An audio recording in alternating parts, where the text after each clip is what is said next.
Good afternoon. You do know that Founders Day is on Thursday, right? I'm glad that you're all here. Thank you all for turning out. This is a historic day for Union College. In case you have lost count, this has only happened 18 times before in our storied history. So it's a very special day and one that you'll be able to talk about for years to come. It was 12 years ago that I stood here in the center of the stage, going through much the same thing that the President-elect will be doing momentarily. It was my chance to begin falling in love with the community, and I want to thank you all for the remarkable support that we've had over the last 12 years. I want, though, really to focus right now a little bit on the search committee. The search committee has been working tirelessly since Judith and I announced in September that we'd be stepping down to find the absolute best person to lead this institution. And while I have not been directly involved in that process, I can tell you that they have worked not only tirelessly, but with incredible resolve. And I'd like to acknowledge Kate Berry, who works with Isaacson Miller, who guided us in this search. Kate, would you please stand so we give you a round of applause?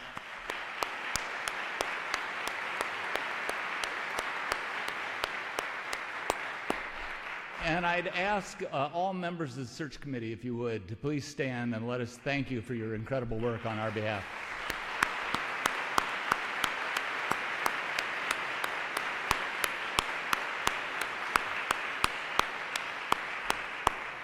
And now it's my great pleasure to introduce to you John Kelly, Chair of the Board of Trustees, to make an introduction. Thank you.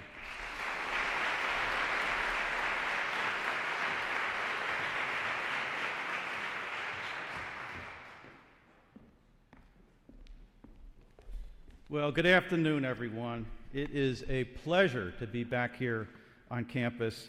And Stephen, thank you for those opening comments. And thank you and Judith again for leading Union for over a decade. During your tenure as president of Union, we've advanced in some very remarkable ways. We've built, rebuilt, refurbished many of the most important spaces on the campus. We've consistently attracted outstanding and increasingly global and diverse students, faculty, and a staff from around the world. And I believe that we've established the model for the future of higher education, liberal arts with strong STEM, and here at Union with a capstone project with our new science and engineering complex. But Stephen and Judith, as I've told you before in private, I think your most important legacy will be the culture that you've nurtured here in the Union community. An open, inclusive, tolerant, and sharing culture, always based on intellect and respectfulness of others. Quite simply, your tenure here together has given us a firm foundation and legacy upon which we can continue to build the unique Union model. I'd ask everyone to please join me in thanking Stephen and Judith Ainley once again.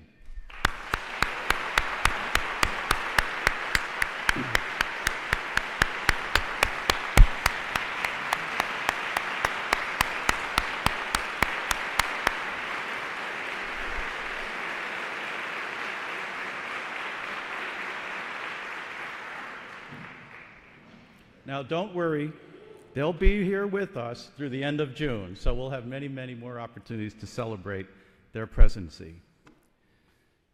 Now, in August of 2017, when President Ainley informed me of his decision to retire in June, it was indeed bittersweet, as they say. And as I reflected on his many accomplishments, I also began to think forward on what process would we use and how would we find the next 19th president of Union College. Now, I was fortunate enough to be on the search committee that brought Stephen to Union College, and so I figured, well, if it worked once, let's try it again. So we formed a search committee representing all key constituents and members of the Union community. board members, faculty, staff, alumni, students, and I have to tell you, I was so proud of all of them throughout this process. They represented us so well. Then we chose a natural search committee leader, one who was passionate and believes in our mission, Kelly Williams, the class of '86, who did a fabulous job for all of us. We then hired a world-class search firm, Isaacson Miller, and as you heard, Kate, class of 2001, was an outstanding supporter of our search. We listened to all of you. We gathered your opinions from around the community in terms of the characteristics of the next president that we wanted to have here at Union College.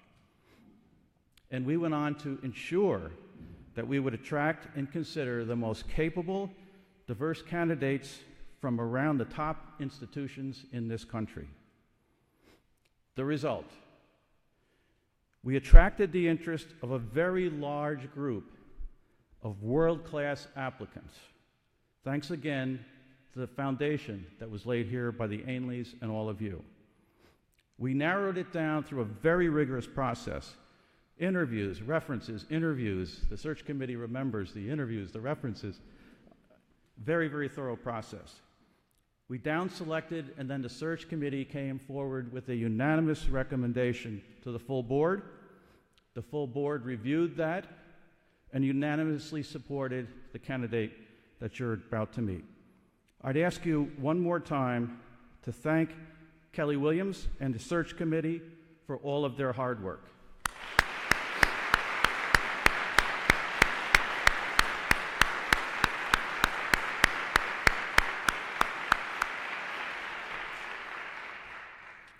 So we have now selected our next president.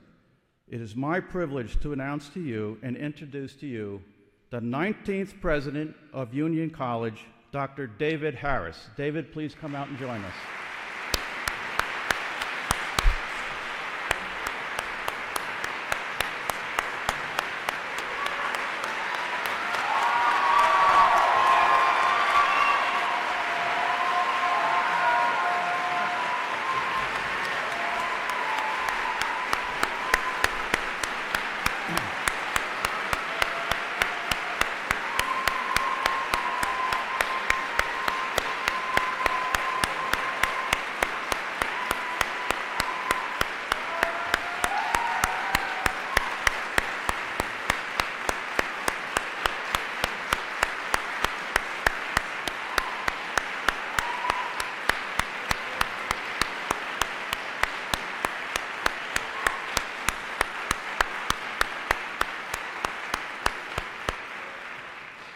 So if you'll allow me just one more minute to further embarrass David on all of his accomplishments.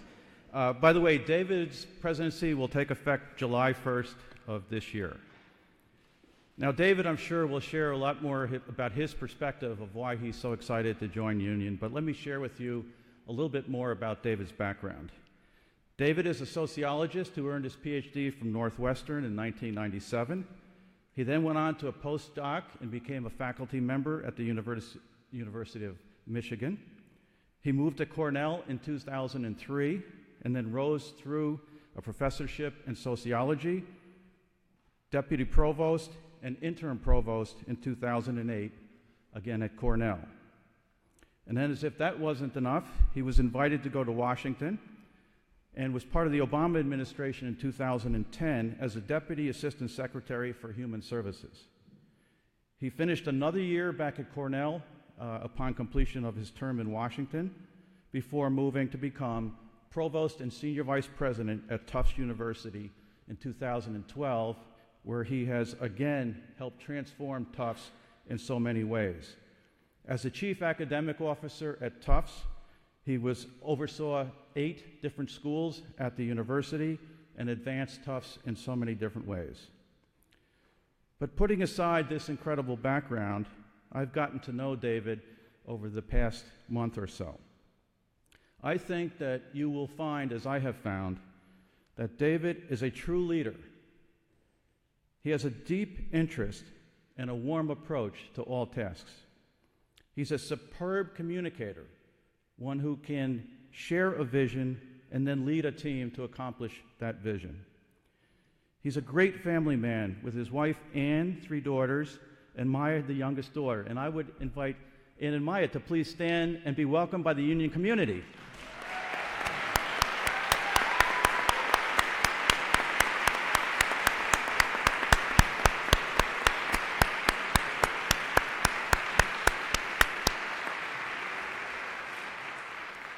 So David, welcome to Union College. Welcome to the Union community. We are so proud and privileged to have you join us. Welcome. Couldn't be more excited. Thank you very much.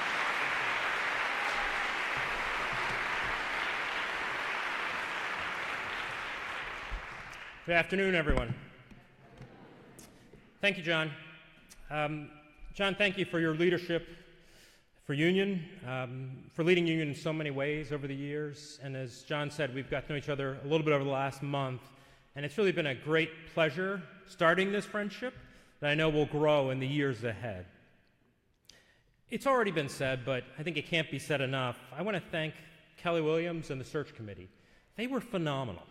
I've led a number of dean searches at Tufts University. And what I tell the search committees is you have 2 jobs.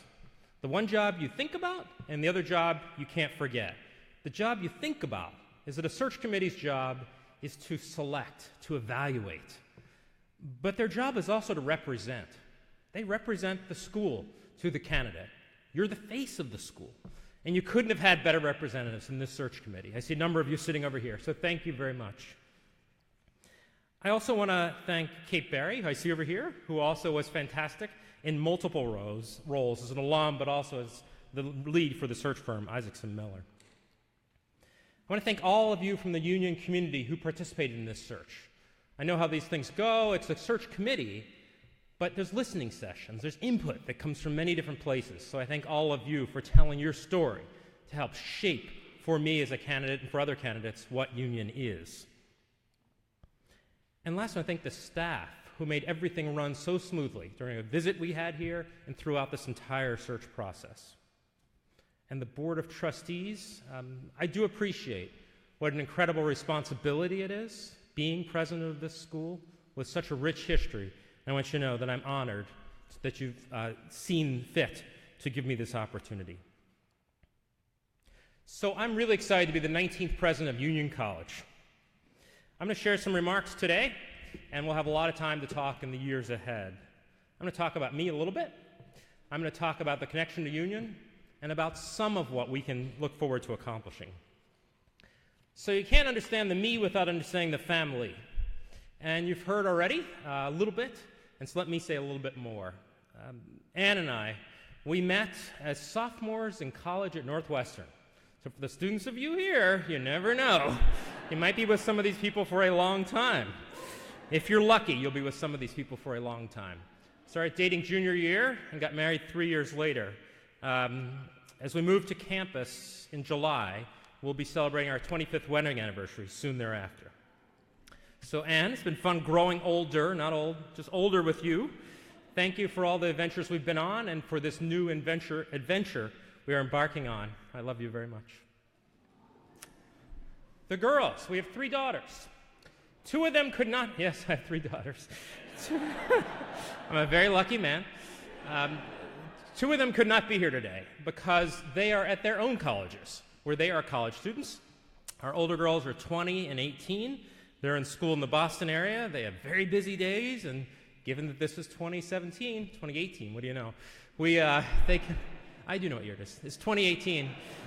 They can look online and watch this. So hello, ladies. I know you're watching out there. And last, there's the other daughter who you will certainly get to know, and that's our little friend Maya. So Maya is an energetic first grader. She keeps me young, keeps me moving. You'll see Maya at athletic events. You'll see her at dance and cultural activities. You'll see her walking around campus with our 10-year-old dog, Hershey. But because Maya is a very shrewd negotiator, perhaps the shrewdest negotiator in the Harris family, you will also be seeing Maya with our new puppy that we'll be getting this week. And Maya had a great introduction to Schenectady last night where she went to Johnny's, got her passport, and found an incredible make-your-own sundae. So it's been pretty good so far. I love you guys as well very much. So time in college. As I said, 30 years ago, I was in my freshman year at Northwestern. I won't go into it. There's sort of a lot, and older people tend to bore the younger people with their time back in school. But let me just make 3 observations, and you'll see the connections to Union. The first is, I'm very proud to have been a first-generation college student. I attended Northwestern, a prestigious university, and not an inexpensive one, only because of extensive financial aid. I still walk by the bursar's office when I'm on campus with a little trepidation, but that's how I was able to get there and get through. As a student, I was what I like to call serially decided. I was never undecided. I was serially decided. I went to Northwestern to be a journalist. I was in the Medill School of Journalism, and that was my path. And 3 weeks in, I left journalism. And I made the unusual transition to civil engineering. I did. And I did that until just about the end of my sophomore year when I dropped out of college. I came back the following fall, having realized that I knew, at that point, knew what my path was. And I finally figured out how it connected to the majors they had at Northwestern University. The path was called social policy.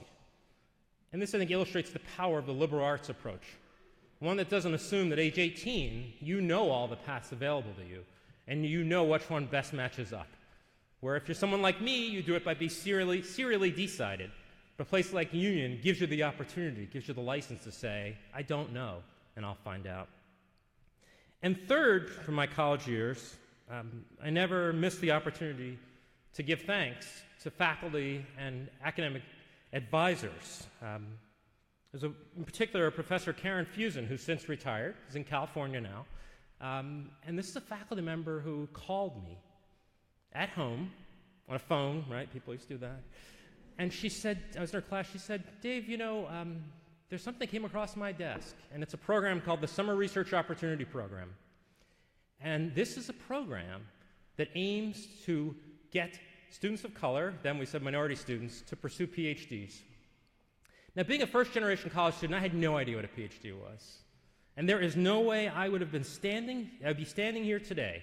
There's no way I'd be a faculty member if that Professor Karen Fusen hadn't taken a moment out of her day to reach out to me, a student in her class. And I've tried to carry that forward in the years ahead as I interact with students. And I know this is the kind of place where that happens. So that launched me into a PhD and professor and so forth you heard John Kelly talk about. Don't worry, I'm not going to talk too much about research, but just a hint of what's excited me. My work's been about levels, patterns, and causes of racial and economic inequality. It's been about racial classification and racial fluidity, about trying to understand how do we answer a seemingly simple question, which is what's my race, what's your race? To what extent does it vary depending on how you seek to answer the question? And importantly, what are the policy implications if there is fluidity, and yes, there is increasing fluidity? All of this led to an unexpected stop in the Obama administration. As I said, I never thought I'd see a president of the United States with an African-American parent in my lifetime, much less be asked to work for one.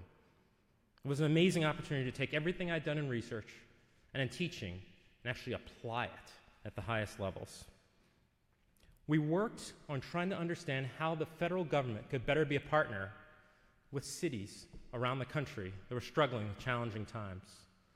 And I wish we had a better ending to that story, but if you've been paying attention to the news, you know that Washington is not really that effective these days. And so someday, invite me to your Minerva, invite me to your Greek house, invite me to your alumni association, and I will tell you about how I had a front row seat to watch nothing get done at a time where the country needed help, perhaps more than ever, certainly more than in many decades.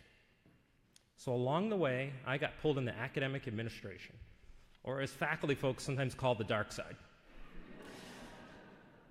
I was surprised myself, and just a few aspects of what I focused on there that, again, I think will translate here to the story at Union. One is about interdisciplinarity. A game I like to play, and I played this with the search committee, is to ask people to tell me about a challenge our society faces. We won't play it now, but in your mind, think about something, a challenge society faces. And the follow-up question is, now tell me which discipline, right, has responsibility for that challenge. The challenge almost never maps to a discipline. People start with one, maybe. climate change. They might get to biology, but they say, well, actually, economics has a role, and so forth and so on. The point is, if we're going to address the challenges of our day, we have to have an educational system in terms of how people learn, in terms of the research that occurs, that is as flexible as it needs to be to get at those questions instead of focusing on one particular area. So a big push on encouraging people to get across disciplines. Second, and this does come from my biography, but it also comes from my work, is access. How can we best use scarce resources to ensure that those who've done the incredible work to be prepared to succeed at a place like Union College do not have a final barrier in their way that they weren't lucky enough to be born to wealthy parents? What can we do as a school? Fourth is diversity. And I like to take the term diversity and really break it down and say, there's 4 things here, folks. 4 dimensions. We're talking about composition. We want to know to what extent does any community look like the broader population. 2, inclusion. We want to focus on making this a place that everyone says is my place. Engagement. We want to say, how can we best enable folks to interact in constructive ways with people who've walked different paths and maybe learn something in the process. And lastly, and we often are nervous about this last one, is achievement. Have we created an environment where everyone can achieve to his or her full potential? And if not, what can we do about that? Along the way, don't worry, I spend a lot of time in budget meetings. Not just big ideas, as Stephen certainly knows, a lot of time focusing on the good to have ideas, how do you make it happen? And lastly, around style, I just say, I'm really excited to be at Union College because my style is to engage. One of the hallmarks of that is what's taken on a life of its own, this thing called the Tufts Century Ride, which is that every year I lead a 100-mile bike ride at Tufts. Started off because I was lonely when I got there in July. I wanted to go on a bike ride and see who'd go with me, and found 35 people, said, I'll go. We're up to now over 80 faculty, staff, students, alumni, parents. And why this is a hallmark of my time at Tufts is because, as I like to say, you can't be hierarchical in bike clothes. It's impossible. So what about Union and me? So you think, well, he's been talking a lot about himself, but I'm not sure you've realized, but I've actually been talking a lot about Union at the same time. The founding story, 1795, a time in which religious denominations, schools were associated with religious denominations, but Union College thought differently. Union College bridged differences and said we can do something strong together. It's about access. You may not appreciate how special you are in this respect. There are over 3,000 four-year institutions of higher learning in the United States. Fewer than 70 commit to meeting 100% of demonstrated need, and Union is one of those schools. The liberal arts and engineering, I said earlier about having the disciplines to answer questions. You've got it. Not only the liberal arts, but engineering as well. Artificial intelligence, cybersecurity, climate change. You need this full range to address them. The faculty. As I said earlier, Professor Karen Fusen, Professor Roberto Fernandez, the people that affected my life, they're here. They're affecting students' lives now. And Schenectady. Schenectady's quite exciting. When you're one like me who says, trying to figure out how we can take America's cities and help them bounce back. Schenectady's a place that's doing it. The work I did in the Obama administration, it's the same kind of things that are happening here right now. And a quick shout out to Officer Nick. Officer Nick, some of you may know, is downtown. I was here on my own a couple months ago, and I just saw him downtown and said, hey, can I ask you a couple questions? 10 to 15 minutes later, he told me all about Schenectady. He'd offered me a ride along, having no idea who I was, except for a person who said, I may have a job opportunity here. And I was really happy to say I saw Officer Nick this morning when I went to get a cup of coffee. I was happy to see him again. So what about years ahead? Just to close. So when I hire deans, I like to say the following. The vision question, somebody in the committee always wants to ask the dean, what's your vision for the school for the next 10 years? And what I always say is, if the person answers the question, don't hire him.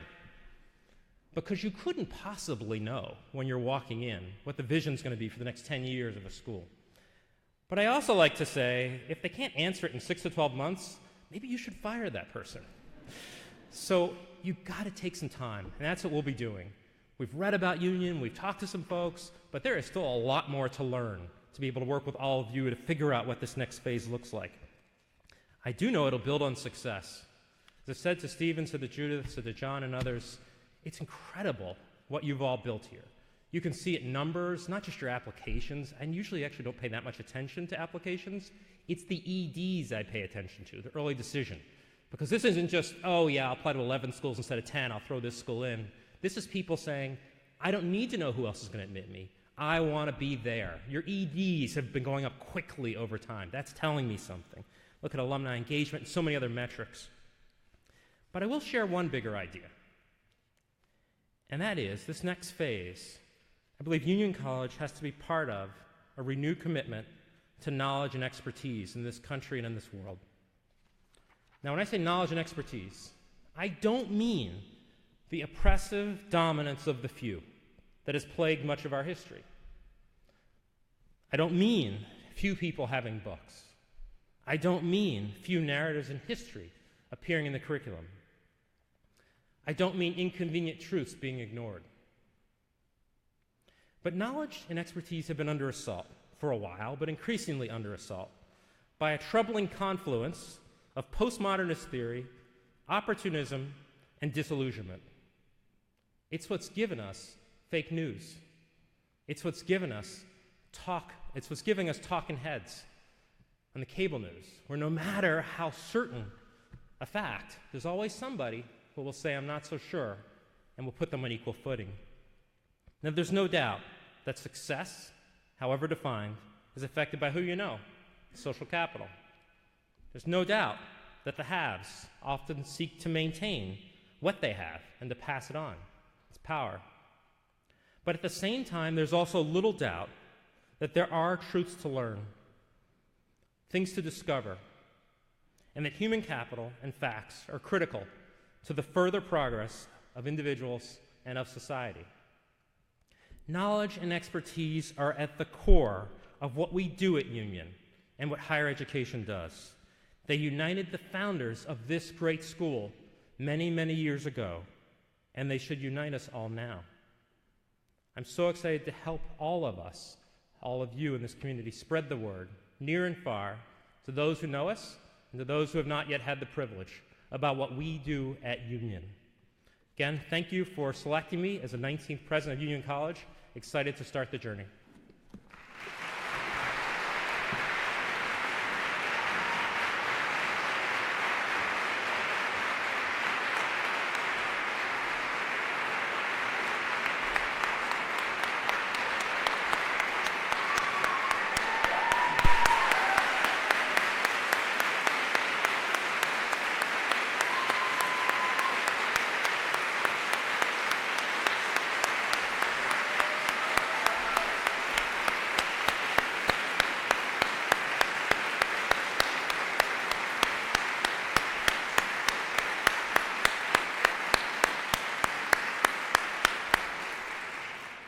Are we fortunate or what?